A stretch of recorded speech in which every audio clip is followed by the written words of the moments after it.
Bueno, la mesa técnica de la oposición propuso una nueva alternativa para mejorar las pensiones, la que contempla elevar la cotización en un 6% con cargo al empleador y que la totalidad del aumento vaya a un fondo común. Si bien el gobierno manifestó su intención de llegar a un acuerdo, mantuvo reparos a la iniciativa de la oposición. Profundizamos estas diferencias junto a Gael Yeomans, presidenta de Convergencia Social. ¿Cómo está? Bienvenida.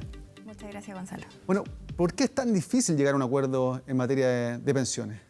Bueno, yo creo que es una de las demandas más sentidas y así lo podemos ver en las encuestas también, y eso también genera una dificultad porque es un desafío tremendo el poder presentar una reforma que realmente cambie hoy día el sistema de pensiones en Chile. Y en eso hay diferencias porque algunos quieren mantener el modelo como está, o sea, mantener las bases, la capitalización individual como un sistema, ¿cierto?, que es la única forma de poder garantizar pensiones. Pero lo que hemos dicho y lo que hemos visto también, que con el sistema que tenemos ahora, que es de capitalización individual, que cada uno vela por su propio fondo, tenemos las consecuencias que hay. Además de la mala administración de la AFP, digo, pero de todas formas, esa es una de las evaluaciones, diagnóstico que tenemos y por lo cual, si queremos mantener lo que hay, va a haber diferencias, porque algunos creemos que hay que hacer un cambio sustantivo y otros a lo mejor conservar lo que está. ¿Qué es lo que se propone de parte de ustedes?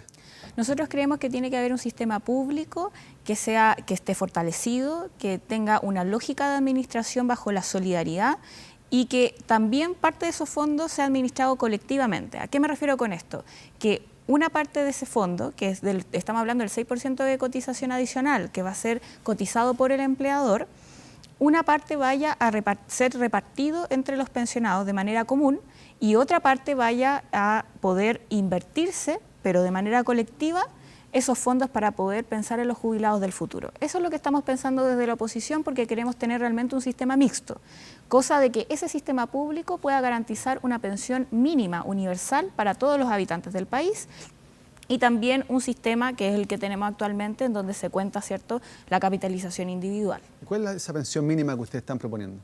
Nosotros por ahora estamos todavía haciendo las proyecciones, queremos ser bien responsables para poder hablar de cuánto vamos a lograr garantizar, pero sí tenemos un objetivo, que es superar la línea de la pobreza. O sea, creemos que en Chile no pueden haber pensionados que reciban una jubilación inferior a la línea de la pobreza, porque eso ¿qué implica? Que finalmente no va a poder sustentarse en lo mínimo en su vida y eso es lo que queremos hoy día garantizar y también considerar obviamente la cotización de las personas. Hoy día vemos que el problema es, por ejemplo, trabajadores de 30, 35 años estuvieron cotizando, o sea, prácticamente toda la vida y reciben jubilaciones de 250.000 pesos es el promedio.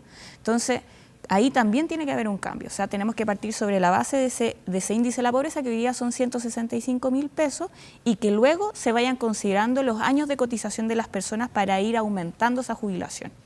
La ministra del Trabajo dijo que quieren llegar a un acuerdo, lo ha manifestado, pero cuestionó la propuesta de la mesa técnica señalando que hay algunos aspectos que no le parecen que sean los correctos.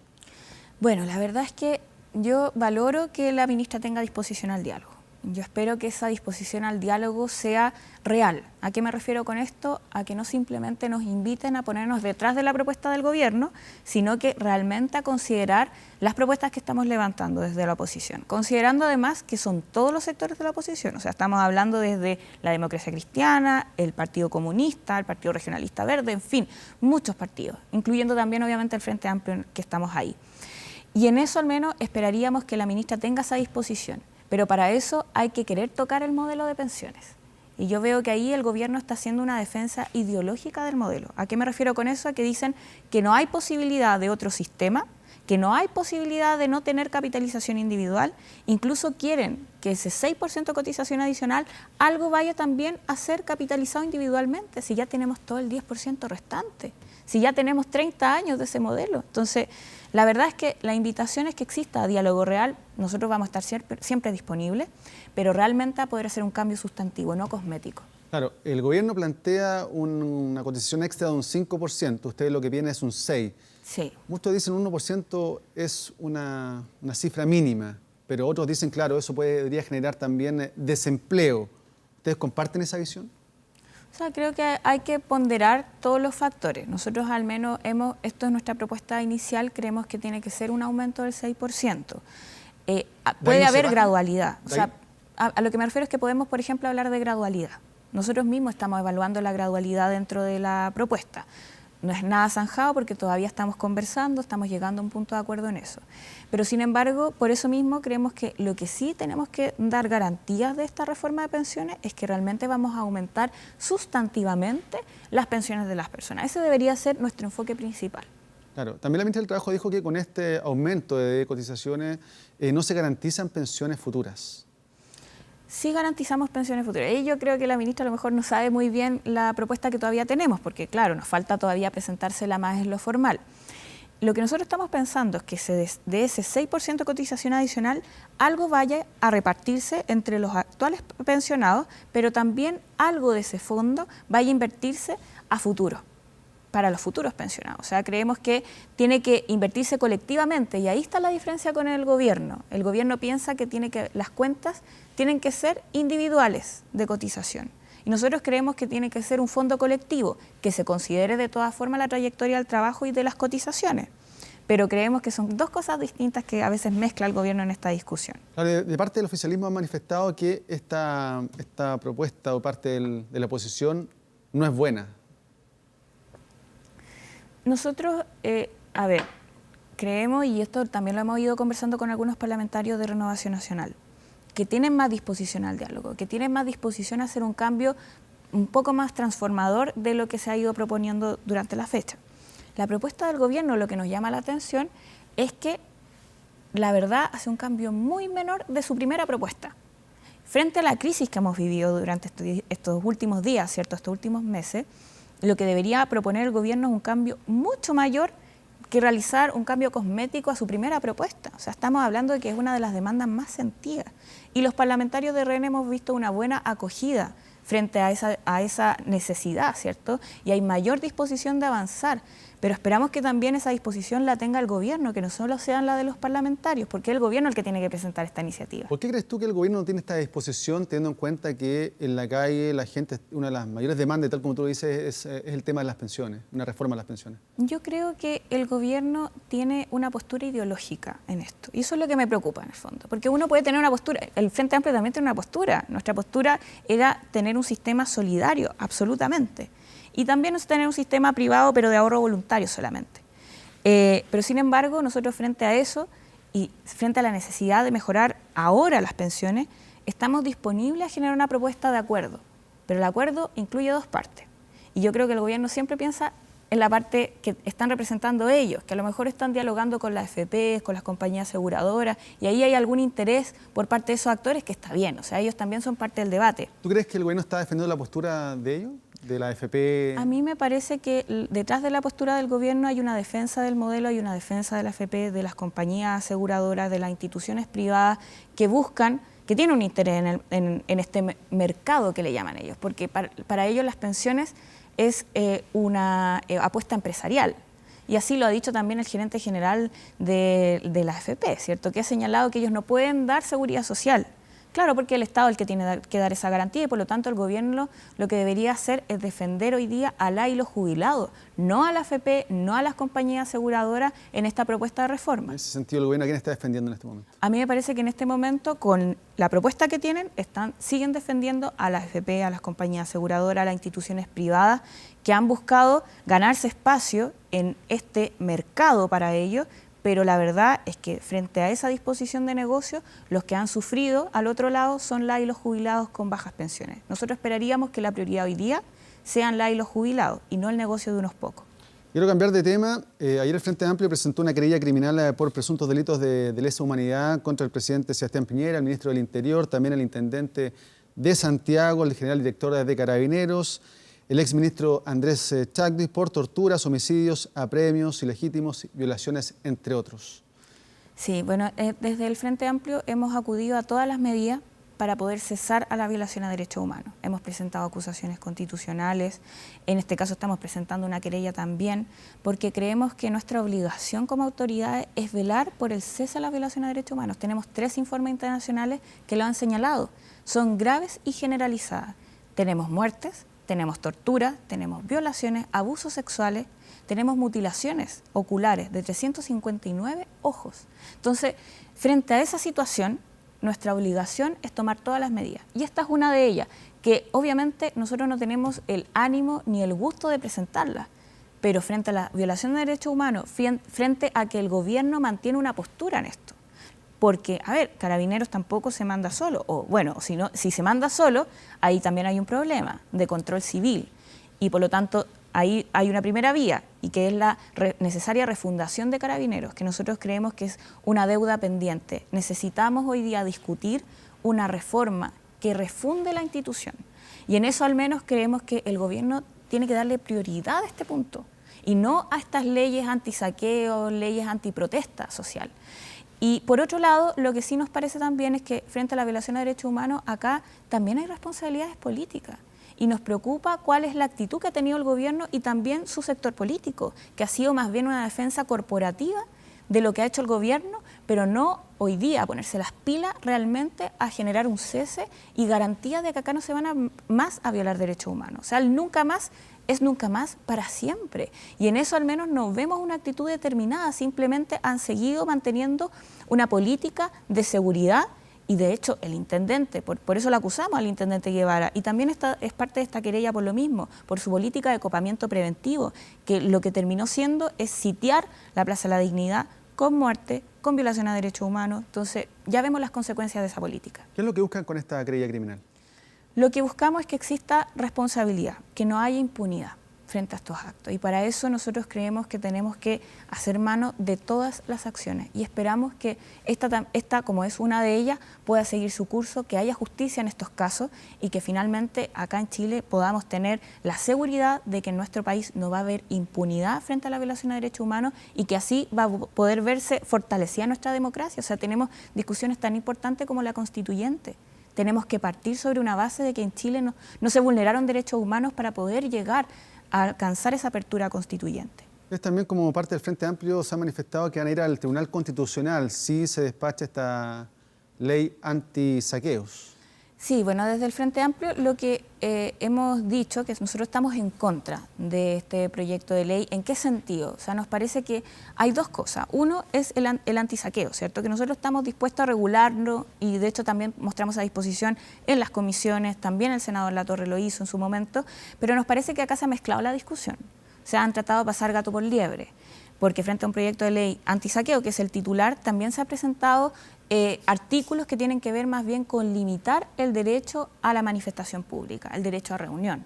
O sea, hoy día lo que se está discutiendo en la Cámara es restringir la posibilidad de que un grupo de personas pueda, en este caso, claro, limitar a lo mejor el tránsito público, pero en el ejercicio de su derecho a reunión que está garantizado en la Constitución.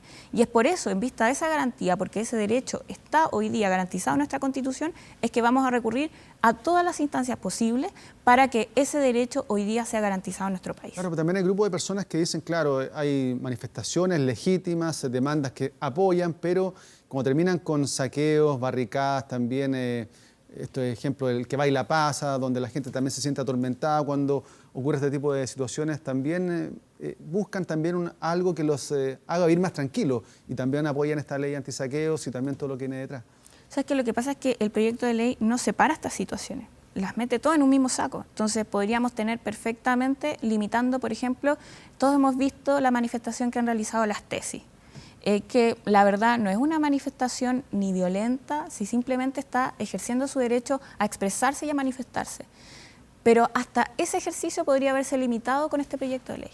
Entonces, eso es lo que queremos resguardar, separar situaciones. Obviamente acá todos condenamos la violencia, creemos que no se puede utilizar la violencia para manifestarse públicamente o más bien, en el fondo lo que creemos que hay que resguardar ciertos derechos, ciertas garantías, la integridad física de las personas, el poder transitar tranquilamente sin que a uno le vayan, ¿cierto?, a interrumpir, me refiero como a la vida diaria de las personas, pero sin embargo también hay que garantizar el derecho a manifestación pública.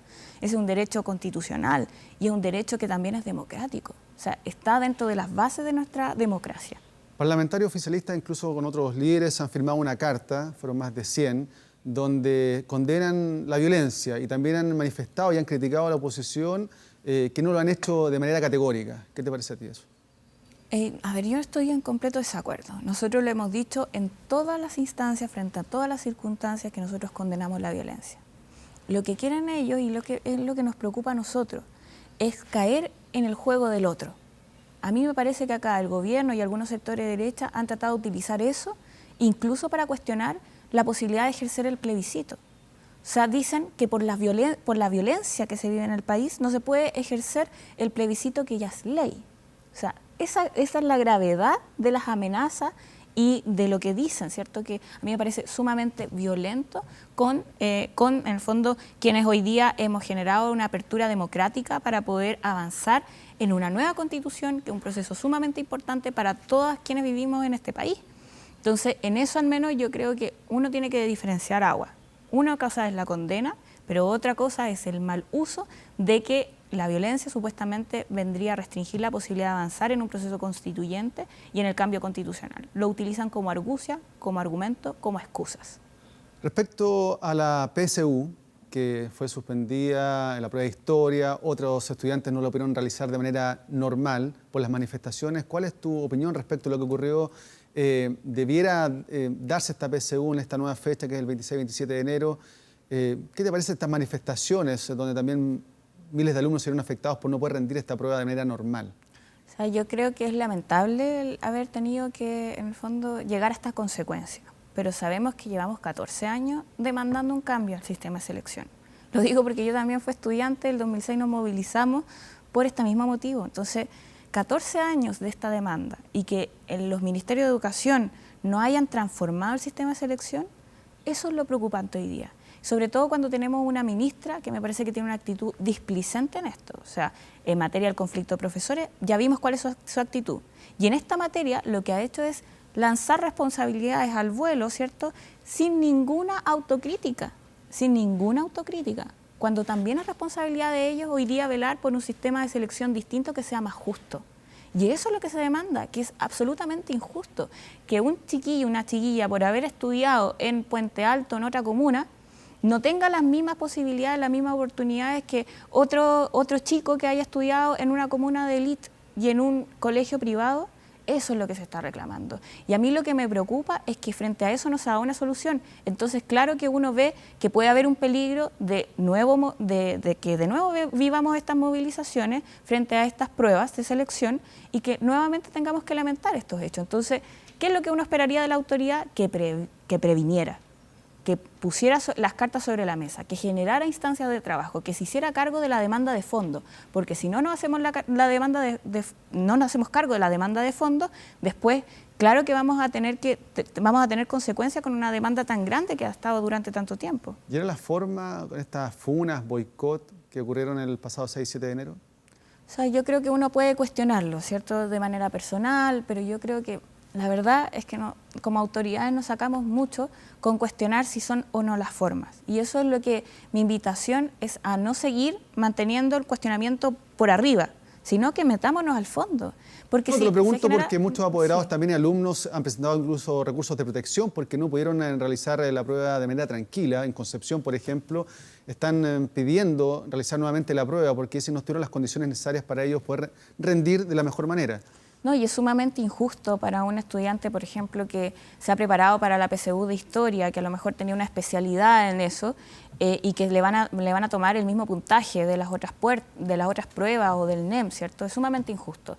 Yo creo sí que más allá de la injusticia, lo que deberíamos hacer es atacar el fondo, porque si no vamos a seguir lamentando. Y yo no quiero lamentar más, yo quiero que hagamos cambios para poder hacernos cargo de estas demandas y claro está, uno preferiría que las manifestaciones sean, ¿cierto?, menos violentas o menos intrusivas en la vida de las personas. Pero la verdad es que frente a esas manifestaciones que estamos hablando esto, después de 14 años. Entonces, eso es lo que yo me cuestiono. ¿Por qué hay tanta lentitud para generar los cambios? En este caso la PSU, en otros casos en el Parlamento. A ver, yo creo que la lentitud tiene que ver con que a algunos les acomoda lo que está. A algunos les acomoda. Y lamentablemente es así. O sea, quienes hoy día, por ejemplo, no quieren cambiar la Constitución, les acomoda el orden de cosas, les acomoda que Chile sea desigual, les acomoda que las minorías de grandes empresarios hoy día tengan privilegios y sean protegidas, y las grandes mayorías en Chile tengan que rascarse por sus propias uñas, sin un Estado que proteja, a pesar de que todos pagan impuestos. Entonces, la verdad es que eso es lo que finalmente está detrás.